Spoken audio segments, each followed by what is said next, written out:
نے جب سوالات پوچھے گئے تو انہوں نے کہا جی مجھے نہیں پتا کہ آیت اللہ مجتبیٰ خامنئی زندہ ہیں یا نہیں ہے، لیکن یہ بات بہت سارے لوگ کہتے ہیں کہ وہ زخمی ہے یا معذور ہو چکے ہیں۔ اس قسم کی باتیں ڈونلڈ ٹرمپ نے کی۔ پھر انہوں نے کہا جی ایران کی ساری قیادت ختم ہو گئی ہے، ہم کس سے مذاکرات کریں ہمیں معلوم نہیں ہے۔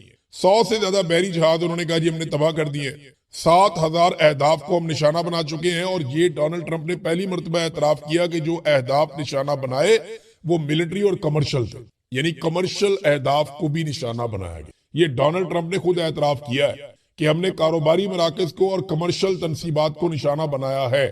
اب اگر اس کے مقابلے میں ایران یہ کرتا ہے تو وہ بدلے میں کرے گا۔ تو ڈونلڈ ٹرمپ نے خود اس بات کا اعتراف کر لیا۔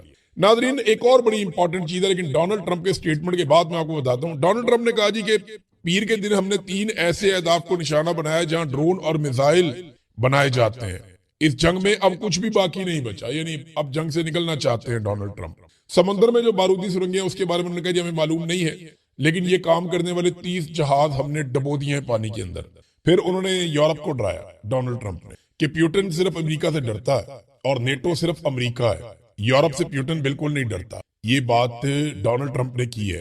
اب یورپ کو سوچنا پڑے گا کہ وہ امریکہ اور رشیا کی سرد جنگ کے اندر ہمیشہ سے اپنا جھکاؤ امریکہ کی طرف رکھتے رہے۔ اگر وہ رشیا کے ساتھ تعلقات بنائیں اور رشیا کے ساتھ ایک معاہدہ کریں کہ رشیا اس لیمٹ سے آگے نہیں آئے گا، تو کیا یہ ایک نئے دور کا آغاز نہیں ہو سکتا؟ اس بارے میں یہاں پہ نا ایک بیلجیم کے پرائم منسٹر نے، کیونکہ جب ڈونلڈ ٹرمپ کی مخالفت شروع ہوئی تھی نا، تو سب سے پہلے جو سٹیٹمنٹ دیا تھا وہ بیلجیم کے پرائم منسٹر نے دیا تھا۔ جب اسپین کے پرائم منسٹر نے بات کی، اس سے بھی پہلے بیلجیم کے پرائم منسٹر نے بات کی تھی، ہمیں روس کے ساتھ تعلقات کو معمول پر لانا اور سستی توانائی تک دوبارہ رسائی حاصل کرنا چاہیے، یہی عقل مندی ہے۔ نجی طور پر یورپی رہنما مجھ سے متفق ہے، یعنی ذاتی طور پہ بات کرتے ہیں تو یورپی رہنما کہتے ہیں ٹھیک ہے بات، لیکن کوئی بھی اسے بلند آواز میں کہنے کی جرات نہیں کرتا۔ ہمیں یورپ کے مفاد میں روس کے ساتھ اپنے تنازعات ختم کرنے چاہیے۔ بیلجیم کے وزیر اعظم بارٹیبیو کا بیان۔ اب یہ دیکھیں نا، اگر تو رشیا کے ساتھ تعلقات یورپ اپنے نارمل کر لیتا ہے تو یورپ کی تو لڑائی ختم ہو جائے گی۔ یورپ کی رشیا کے علاوہ دنیا میں کسی سے لڑائی نہیں ہے۔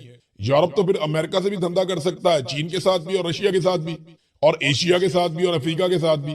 یورپ کی تو موجیں ہیں، ان کی تو لڑائی نہیں کسی کے ساتھ، آپس میں وہ لڑتے نہیں ہیں، انہوں نے اپنا ایک ایکویشن بنایا ہوا ہے، اپنی یورپی یونین بنائی ہوئی ہے۔ لہذا امریکہ اور رشیا کی سرد جنگ میں یورپ بیچ میں پس رہا تھا۔ اب یورپ میں یہ آئیڈیا آنا شروع ہو گیا ہے، دیکھتے ہیں اس کا کیا ہوتا ہے، ہم اس پہ نظر رکھیں گے۔ پھر ڈونلڈ ٹرمپ نے کہا جی کہ ہم نے ایران کو مکمل طور پہ ٹکانے لگا دیا ہے، اب دیگر ممالک کو چاہیے کہ وہ آئیں اور آبنائے ہرمز کو کھلوائیں۔ سوال یہ ہے کہ اگر ٹکانے لگا دیا ہے تو پھر آبنائے ہرمز کھل کیوں نہیں رہی؟ آپ بڑے آرام سے کھلوا سکتے ہیں۔ ڈونلڈ ٹرمپ نے ایک اور بات کا اعتراف بھی کیا کہ ایران ایک عظیم طاقت ہے، ہم توقع نہیں کر رہے تھے کہ وہ مشرق وسطیٰ میں ممالک پر حملہ کر دیں گے، انہوں نے ہمیں حیران کر دیا۔ تو ڈونلڈ ٹرمپ کو یہ ماننا پڑا کہ واقعی میں ایک بڑی طاقت ہے ایران، اور ایرانیوں کا جواب تگڑا ہے۔ اچھا، اس میں نا ایک ایران نے چیلنج کیا ڈونلڈ ٹرمپ کو، میں لگے ہاتھوں آپ کو بتا دوں۔ ایرانی گورنمنٹ نے کہا ہے کہ اگر ڈونلڈ ٹرمپ کا دعویٰ سچا ہے کہ ہماری ساری کی ساری بحریہ تباہ ہو گئی اور انہوں نے سارے جہاز ڈبو دیے ہیں، تو پھر وہ ہمارے پانیوں میں آ جائے نا، پھر آبنائے ہرمز پہ پہنچ جائے اپنی بحریہ لے کر ڈونلڈ ٹرمپ، پھر ادھر آتے کیوں نہیں ہے؟ یہ انہوں نے چیلنج کیا ہے۔ ڈونلڈ ٹرمپ کے پاس اس کا کوئی جواب نہیں ہے۔ ڈونلڈ ٹرمپ باقی دنیا کو کہہ رہا ہے کہ میرے ساتھ چلو، آبنائے ہرمز کو کھلواؤ، میں نہیں وہاں جاتا۔ اپنے بحری بیڑے انہوں نے بہت پیچھے بھجوا دیے، جبکہ یورپ اور باقی ملک یہ کہہ رہے ہیں کہ امریکہ کا اتنا طاقتور بحری بیڑا جو ہے، اتنی بڑی بحریہ، وہ یہ نہیں کھلوا پا رہی، تو ہم وہاں جا کے کیا کریں گے؟ پھر انہوں نے کہا جی جاپان میں ہمارے 45,000 فوجی ہیں، جنوبی کوریا میں 45,000 فوجی ہیں، جرمنی میں ہمارے 50,000 فوجی ہیں، ہم ان ملکوں کا دفاع کرتے ہیں اور وہ اس جنگ میں ساتھ نہیں دینا چاہتے۔ یہ ممالک جناب امریکہ کو اربوں ڈالر دیتے ہیں اور امریکہ کے فائدے کے لیے بہت کام کرتے ہیں۔ جاپان کی اپنی کوئی ایسی فوج نہیں ہے، جاپان امریکہ کو بہت پیسہ دیتا ہے اپنے تحفظ کے لیے، اپنے دفاع کے لیے، اور باقی ممالک بھی دیتے ہیں اسی طرح۔ یہ اربوں سے تو بے شمار پیسہ لیا ہے امریکہ نے، بے شمار پیسہ کمایا اربوں سے امریکہ، اور وہاں پہ اڈے بھی بنائے، لیکن جب اربوں کے اوپر مشکل وقت آیا تو وہ اڈے اربوں کے کام نہیں آئے۔ اب سوال یہ پیدا ہوتا، اور اربوں نے خود دیکھا امریکن کو بھاگتے ہوئے، امریکن کو وہاں سے نکلتے ہوئے، یہ اربوں کے لیے بہت حیران کن بات تھی، اور اس بات نے پوری دنیا کو ہلا کر رکھ دیا ہے کہ کیا ہم امریکہ پہ انحصار کر سکتے ہیں اپنی حفاظت کے لیے؟ کیا امریکہ ہماری حفاظت کرے گا مشکل وقت آنے پر؟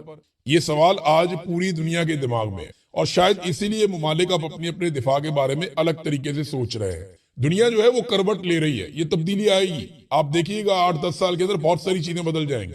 ایک اور سوال اٹھایا جا رہا ہے پوری دنیا میں کہ جس امریکہ اور اسرائیل کا یہ حال ایران نے کر دیا, اگر کہیں اس امریکہ اور اسرائیل کی لڑائی روس کے ساتھ یا چائنا کے ساتھ ہو گئی تو ان کا کیا بنے گا.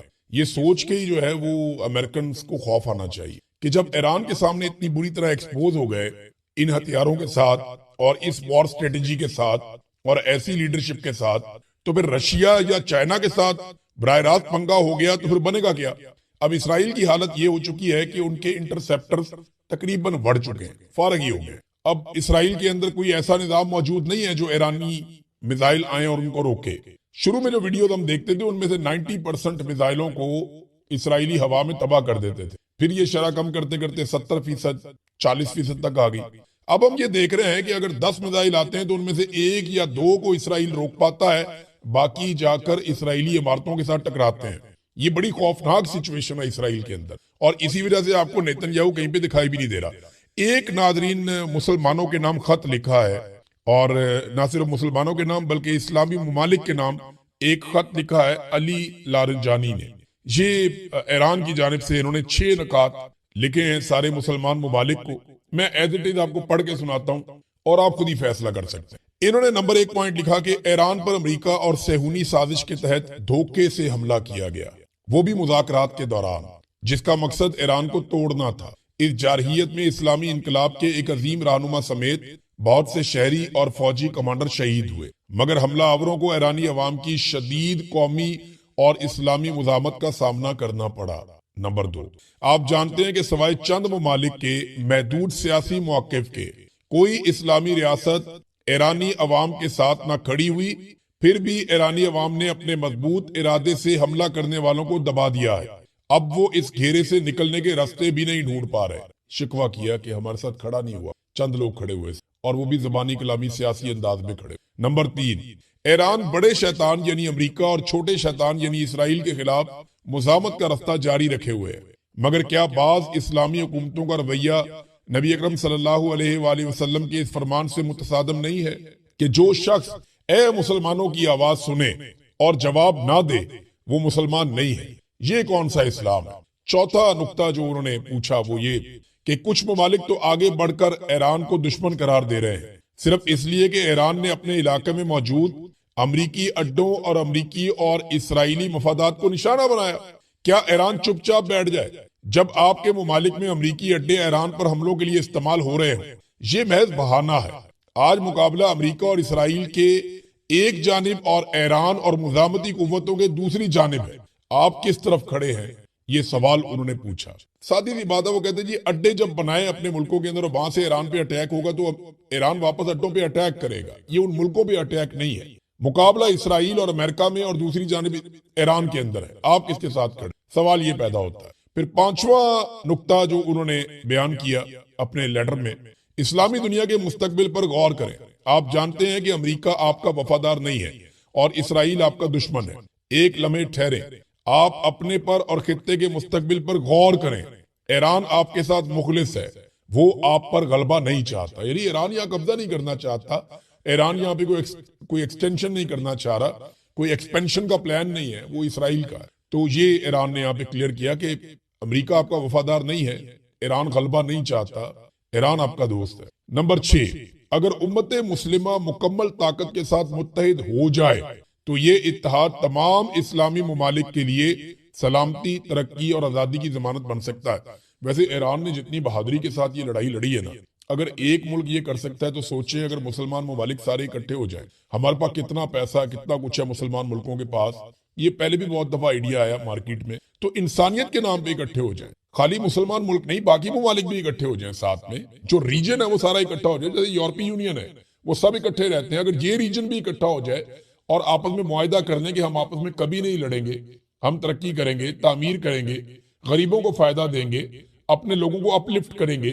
اگر یہ سارے ملک مل کر فیصلہ کر لیں اور یہ خون ریزی بند ہو جائے تو چند جرنیلوں کی دیہڑیاں تو ختم ہو جائیں گی, چند پاگل ذہنی مریضوں کا کام تو بند ہو جائے گا. لیکن اس خطے کے جو کروڑوں لوگ ہیں, بہت بڑی تعداد میں اربوں لوگ ہیں بلکہ, ان سب کا مستقبل بن جائے۔ ناظرین، آخر میں ایک تبصرہ پڑھ رہا تھا ایک نوجوان کا، اور انہوں نے بڑی مزیدار چیز لکھی۔ انہوں نے کہا جی کہ ایران اتنی شاندار لڑائی لڑ رہا ہے، کون سا جرنیل ہے، کسی کا نام آیا سامنے، کوئی گانا شانا نکالا ہو ان کے ISPR نے، یا ان کے جرنیلوں کو ہیرو بنایا گیا ہو؟ نہیں، وہ ایرانی قوم کو ہیرو بنا رہے ہیں، ایرانی قوم کے منتخب نمائندوں کو ہیرو بنا رہے ہیں، عوامی نمائندوں، اور وہ ایران کی بات کرتے ہیں، ایرانی عوام کی بات کرتے ہیں، وہ کسی ایک جرنیل کی، کسی ایک کو ہیرو بنانے کی بات نہیں کرتے۔ تو ان کی سوچ کے اندر بڑی آزادی ہے۔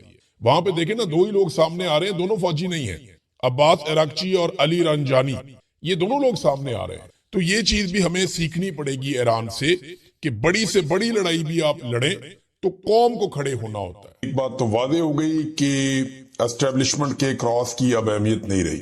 پہلے اسٹیبلشمنٹ کسی پولیٹیکل پارٹی پہ ایسے کر کے کراس لگا دیتی تھی کہ جناب یہ پولیٹیکل شخصیت ختم، اس کے اوپر کراس لگ گیا، اب یہ کبھی نہیں آئے گا۔ اور پھر ہم نے دیکھا سیاستدان بیچارے ایڑیاں رگڑتے رہتے تھے، بیٹھے رہتے تھے اپنے ڈرائنگ روموں کے اندر، اور ان کی سیاسی حیثیت ختم ہو جاتی تھی۔ تو عمران خان صاحب پہ کراس انہوں نے لگایا تھا، تو 8 فروری کو عوام نے ایک نیا ریکارڈ بنا ڈالا کہ جناب آپ نے انتخابی نشان بھی نہیں دیا، کچھ بھی نہیں دیا، اتنی سختی بھی کی لوگوں نے، پھر بھی عمران خان نے جس جس کے اوپر ہاتھ رکھا ان سب کو جتوا دیا، اور وہ سلسلہ ابھی تک جاری ہے۔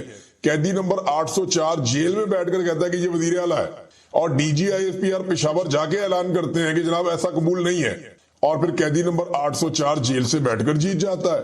تو سسٹم کے اوپر تو رول کر رہا ہے قیدی نمبر 804، اور اس وقت عوام کے دلوں پہ بھی کر رہا ہے۔ اگر عوام کے اندر عمران خان کی مقبولیت ختم کرنی ہے تو یہ طریقہ کار جو اسٹیبلشمنٹ نے اپنایا ہوا ہے یہ تو ٹھیک نہیں ہے۔ اس سے تو پبلک مزید عمران خان صاحب کے ساتھ کھڑی ہوتی چلی جائے گی۔ سب سے پہلے جو عمران خان صاحب کا ٹویٹ ہے، یہ بڑے لمبے عرصے کے بعد اتنا تفصیلی ٹویٹ عمران خان صاحب کا باہر آیا، اور یہ جو ٹویٹ ہے یہ 3 ٹویٹس کے اوپر ان کی پوری تحریر آئی ہے، کیونکہ عمران خان صاحب کی فیملی وہاں پہ موجود تھی، کچھ جرنلسٹ بھی وہاں موجود تھے، وکلا بھی موجود تھے، اور ایک سماعت ہے جو بڑی لمبی چلی ہے۔ اب اس سماعت میں عمران خان صاحب نے جو جو باتیں کی وہ ساری پھر رپورٹ کی گئی ان کے ٹویٹر اکاؤنٹ کے ذریعے سے۔ عمران خان صاحب نے جو ٹویٹ کیا یہ بڑا امپورٹنٹ ہے، اس میں بہت ساری اہم چیزیں ہیں اور کچھ اہم ہدایات بھی ہیں جو عمران خان صاحب نے دی ہیں، اور یہ انہیں بڑے عرصے کے بعد موقع ملا کہ وہ اتنی تفصیل کے ساتھ بات کریں۔ رات گئے یہ ٹویٹ جو ہے یہ منظر عام پہ آئے، اس کے 3 حصے ہیں، کیونکہ ایک مرتبہ میں اتنی لمبی تحریر لکھی نہیں جا سکتی ٹویٹر پہ۔ تو عمران خان صاحب نے کیا کہا، ذرا یہ غور سے سنیے گا، اس میں آپ کو پورا منظرنامہ نظر آ جائے گا کہ عمران خان صاحب کہاں لے کر جانا چاہتے ہیں تحریک کو، سچویشن کو، اور وہ کیا دیکھ رہے ہیں اس وقت، وہ کس سچویشن میں ہے۔ وہ یہ کہتے ہیں جی کامن ویلتھ کی 8 فروری کے الیکشن پر جو رپورٹ لیک ہوئی ہے اس نے بھی انتخابی دھاندلی کا پول کھول دیا کہ کیسے بے شرمی اور ڈٹائی سے ہمارا مینڈیٹ چوری کیا گیا۔ کامن ویلتھ کے مطابق یہ رپورٹ پہلے ہی سرکاری سطح پر حکومت پاکستان کو دے دی گئی تھی، مگر یہاں سکندر سلطان راجہ جیسے بے ضمیر لوگ ہیں جنہوں نے انتخابی چوری کی سہولت کاری سمیت اس پر پردہ ڈالنے میں بھی بھرپور کردار ادا کیا۔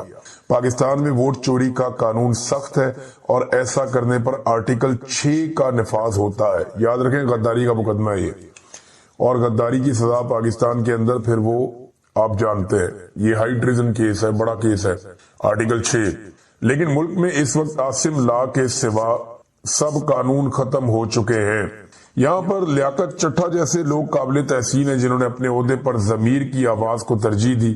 اس چوری کے بعد عوام کا قتل عام کیا گیا اور 26ویں آئینی ترمیم کی گئی۔ اس ترمیم کے خلاف بھی جن ججز نے آواز بلند کی وہ تعریف کے قابل ہیں۔ دھاندلی پر قائم حکومت کو قانونی طور پر قبول کرنے کا وقت اب ختم ہو چکا ہے، اسی لیے سینٹ اور پارلیمانی کمیٹیوں سے استعفے دے دیے گئے ہیں۔ اپنے ارکان پارلیمنٹ کو پیغام دینا چاہتا ہوں کہ ملک میں نافذ عاصم لا سے بالکل نہ گھبرائیں، نہ ہی جیل سے گھبرائیں۔ ایک فرد واحد اپنے اقتدار کی ہوس کو پورا کرنے کی خاطر آپ کو دبانا چاہتا ہے۔ آپ جتنا ان سے ڈریں گے یہ اتنا ہی آپ کو دبائیں گے۔ آپ حق پر ہیں اور حق اور سچ انسان کو بہادر بناتا ہے اور حق کی ہی فتح ہوتی ہے۔ یہ جی پہلا حصہ تھا، اور اس میں عاصم منیر صاحب کو انہوں نے ڈائریکٹلی عمران خان صاحب نے رگڑا دیا کہ جناب یہ آپ کو ڈراتے ہیں، یہ فرد واحد ہے، یہ اپنے اقتدار کی ہوس پوری کرنا چاہتا ہے، اس طرح عمران خان صاحب نے کہا، اور یہ آپ سب کو دبانا چاہتا ہے، آپ جتنا ڈریں گے یہ اتنا آپ کو دبائے گا، اور آپ حق پر ہیں، حق اور سچ انسان کو بہادر بناتا ہے اور حق کی ہی فتح ہوتی ہے۔ اچھا یہاں عمران خان صاحب نے ایک بڑا ٹیکنیکل نقطہ اٹھایا. پاکستان میں تو دہشت گردی ہوتی ہے نا تو یہ سارے لوگ یا جو بھی ٹاؤٹ ہیں اسٹیبلشمنٹ کے یا موجودہ رجیم کے جو سہولت کار ہیں یا جو بینیفیشری ہیں وہ سارے یا ملٹری اسٹیبلشمنٹ کے لوگ, یہ کچھ چند لوگ ہی ہیں, ساری فوج تو ایسے نہیں سوچتی, یہ چند لوگ ہیں وہ یہ پروپیگنڈا کرتے ہیں, بیانیاں بناتے ہیں کہ دیکھو نا عمران خان بات کرتا ہے افغانستان کے حق میں, دیکھو نا عمران خان بات کرتا ہے بات چیت کی, یہ دیکھو یہ قتل عام ہو رہا ہے. عمران خان صاحب نے اس کا توڑ دیا کہ یہ قتل عام ہو ہی اس لیے رہا ہے کہ آپ بات چیت نہیں کر رہے. تو عمران خان صاحب نے کہا کہ پائیدار امن بات چیت سے ہی ہوتا ہے. خیبر پختونخوا میں کچھ کرنے کی کوشش ہے, جو کچھ کرنے کی کوشش ہے وہ صرف تحریک انصاف کی حکومت کو غیر مقبول کرنے کے لیے. ملٹری آپریشن سے دہشت گردی مزید بڑھے گی اور جب پولیس اس بڑھتی ہوئی دہشت گردی کو کنٹرول کرنے میں لگے گی تو گورننس اور امن و امان کا بیڑا غرق ہو جائے گا. خیبر پختونخوا کے تمام M P As, M N As اور سینیٹرز وزیر اعلیٰ کے ساتھ بیٹھ کر وہاں کے مسائل کا جلد از جلد حل نکالیں. اب ناظرین یہ بڑا امپورٹنٹ ہے, عمران خان صاحب نے ایک مرتبہ پھر اپنے جو ڈیل ان کو آفر کی جاتی ہے اس بارے میں عمران خان صاحب نے کھل کر بات کی ہے. ویسے کیا لیڈر ہے, نواز شریف کا منہ بالکل ایسے بند چپک جاتا تھا جیل میں جا کر, کوئی سٹیٹمنٹ نہیں دینا, کسی کے خلاف بات نہیں کرنی, بس ڈیل ڈھونڈو, کسی طرح کوشش کرو, کوئی بوٹ لبو پالش کریے نکلی ہے. تو ہمیشہ میاں صاحب کی مرحومہ جو والدہ صاحبہ ان کا ایک سٹیٹمنٹ تھا کہ ڈیل کرو نکلو یہاں سے, یعنی جان چھڑاؤ, ڈیل کرو جان چھڑاؤ, یہ اخبارات میں چھپا ہوا. اور انہوں نے ڈیلیں کی ہیں, ان کے 6 مہینے ان کے ٹویٹر ہی بند رہتے تھے.